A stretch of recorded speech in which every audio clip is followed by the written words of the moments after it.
Halo guys, apa kabar kalian semua? Mimin di sini bakal melanjutkan alur cerita Sword Star. Disclaimer dulu, bahwa kemungkinan besar ada perbedaan antara novel dan versi Donghua-nya. Tapi alur cerita utamanya tetap sama. Jadi tanpa ragu, Mimin akan membawakan alur ceritanya. Bosio, Cisen dan Bai Ying saling bertukar pandang. Ada apa? Lo Feng memperhatikan sesuatu yang tidak biasa pada ketiga temannya. Saudara Lo Feng, kata pemuda berjubah merah yaitu Cisen. Kali ini kau menjual barang senilai 73 triliun kristal primordial, tapi kau hanya habiskan sebagian kecilnya untuk harta karun. Dengan lebih dari 70 triliun primordial tersisa, apakah kau berencana membawanya keluar primordial besar di kota? Lo Feng mengangguk. Di seluruh alam suci kegelapan, harta karun sejati terutama ditemukan di aula primordial yang besar. Aula primordial tertua penuh dengan keajaiban, dengan begitu banyak harta karun sehingga melampaui bahkan ruang tak terbatas. Kita dapat menukarkannya dengan berbagai garis keturunan dan bahkan harta karun rahasia seperti mata kehidupan dan kematian dan yang lainnya. Kita bahkan dapat menukarkannya dengan tahanan primordial yang masih hidup. Tentu saja, aku berniat menggunakan kristal primordial ini di aula primordial, kata Lo Feng. Membawa lebih dari 70 triliun kristal primordial bersamamu, Bosio menggelengkan kepalanya perlahan. Kau pikir kau bisa sampai ke kota primordial hidup-hidup? Lo Feng terkejut. Apa maksudmu? Di sampingnya, Bai Yin menuangkan anggur untuk Lo Feng dan berkata, Saudara Lo Feng, alam suci kegelapan dinamakan kegelapan bukan tanpa alasan. Kekacauan di sini, apakah kau tidak menyadarinya? Aku pernah mendengarnya, Lo Feng mengangguk. Bai Yin melanjutkan, saat ini dua yang terkuat di alam suci kegelapan adalah Raja Sembilan Naga dan Kaisar Jike. Secara individu, kekuatan mereka hanya dapat menandingi kekuatan gabungan kita bertiga. Jadi di alam suci kegelapan, kecuali jika kamu tidak terkalahkan, kekuatan individu jauh dari cukup. Di kota Chengfeng ini, terdapat 3 kekuatan utama yang mampu membeli barang-barang milikmu. Ketiga kekuatan ini juga merupakan yang paling berpengaruh di kota Chengfeng, kata Bosio. Yang pertama adalah kelompok yang dipimpin oleh penguasa kota, terdiri dari 29 makhluk tingkat puncak. Mereka cenderung bersatu, dan pemimpin sebenarnya adalah Raja Naga 9. Tetapi karena Raja Naga tinggal dalam jangka panjang di aula primordial besar, kepemimpinan jatuh ke tangan penguasa kota. Pasukan kedua dipimpin oleh Kaisar Reruntuhan Rahasia yang terdiri dari 15 makhluk tingkat puncak. Penguasaan formasi Kaisar Dewa Reruntuhan Rahasia termasuk dalam 3 teratas di seluruh alam suci kegelapan. Dengan keterampilan formasinya, kekuatan gabungan dari 15 makhluk tingkat puncak ini sangat dahsyat. Kekuatan ketiga adalah 8 sahabat serigala surgawi yang dibentuk oleh 8 eksistensi tingkat puncak. Mereka tampak paling lemah, tetapi dulunya adalah pengikut tamu serigala surgawi yang tak terkalahkan. Tamu serigala surgawi adalah eksistensi yang tak terkalahkan dalam sejarah alam suci kegelapan, mencapai kekebalan dengan kecepatan yang sangat cepat. Kita belum pernah melihatnya, tetapi pernah mendengar tentangnya. Konon, tamu serigala surgawi telah lama melarikan diri dari sangkar jalinan. Bosio, Cisen, dan Bai Yin semuanya menatap Lo Feng. Ketiganya juga memiliki keinginan untuk mengikuti jejak Lo Feng karena percaya bahwa ia memiliki potensi untuk menjadi sosok yang tak terkalahkan. Setelah benar-benar tak terkalahkan, seseorang akan diangkat ke tingkatan yang lebih tinggi dan tidak lagi membutuhkan pengikut. Jadi, mereka harus memutuskan sejak dini dan menindaklanjutinya dengan kesetiaan yang teguh. Kedelapan sahabat serigala surgawi melakukan hal itu. Mereka mengikuti tamu serigala surgawi di masa-masa awal. Ketika tamu serigala surgawi menjadi tak terkalahkan, lalu melarikan diri dari sangkar jalinan, dia memberi mereka sedikit hadiah dan status mereka di alam suci kegelapan menjadi cukup luar biasa. Memang, jumlah kultivator alam suci kegelapan yang memiliki hubungan dengan mereka yang melarikan diri dari sangkar jalinan pasti cukup banyak. Lo Feng juga menyadari hal itu. Alam suci kegelapan, bagaimanapun juga, adalah inti dari gugusan dunia di sekitarnya. Secara historis, setiap keberadaan tak terkalahkan yang lolos dari sangkar jalinan secara alami meninggalkan banyak jejak di sini, serta murid dan teman-teman. Lebih dari 70 triliun kristal primordial, bisik Bosio. Jika kau membawanya keluar dari kota Chengfeng begitu saja, bahkan jika kami bertiga bekerja sama untuk membantumu, kami tidak akan mampu melindungi dirimu.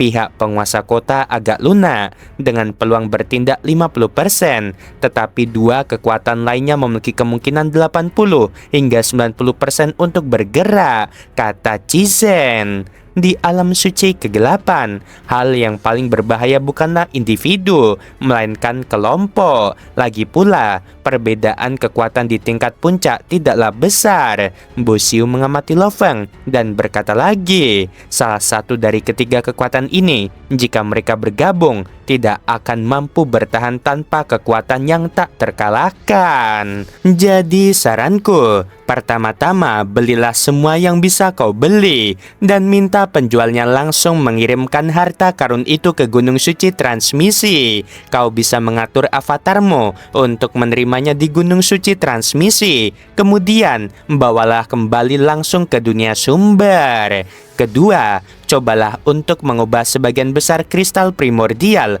menjadi poin prestasi pertempuran, karena di aula primordial besar hanya harta karun yang relatif biasa yang dapat dibeli dengan kristal primordial. Semua yang lain membutuhkan poin prestasi pertempuran.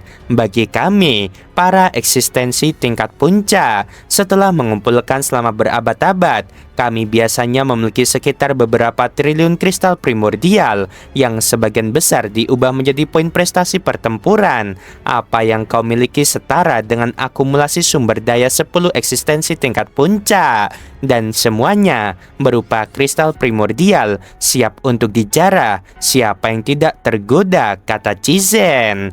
Ketiganya bertekad untuk mengikuti Lo Feng, membina hubungan baik untuk mengesampingkan keserakahan mereka. Terima kasih kalian bertiga. Lo Feng mengungkapkan rasa terima kasihnya.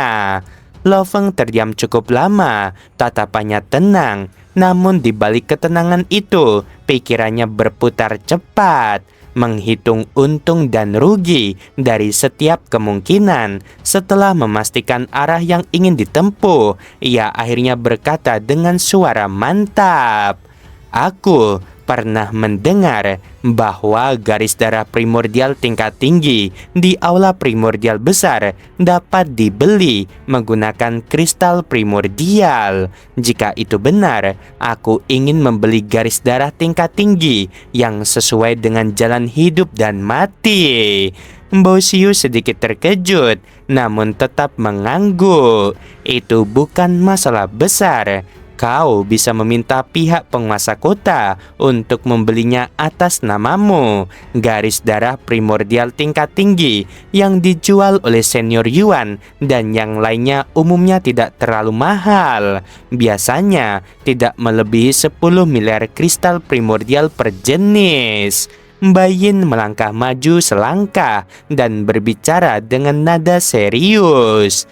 Aku sudah mengumpulkan seluruh informasi tentang garis darah primordial tingkat tinggi yang dijual di aula primordial besar. Totalnya ada 73 jenis yang berfokus pada jalur hidup dan mati.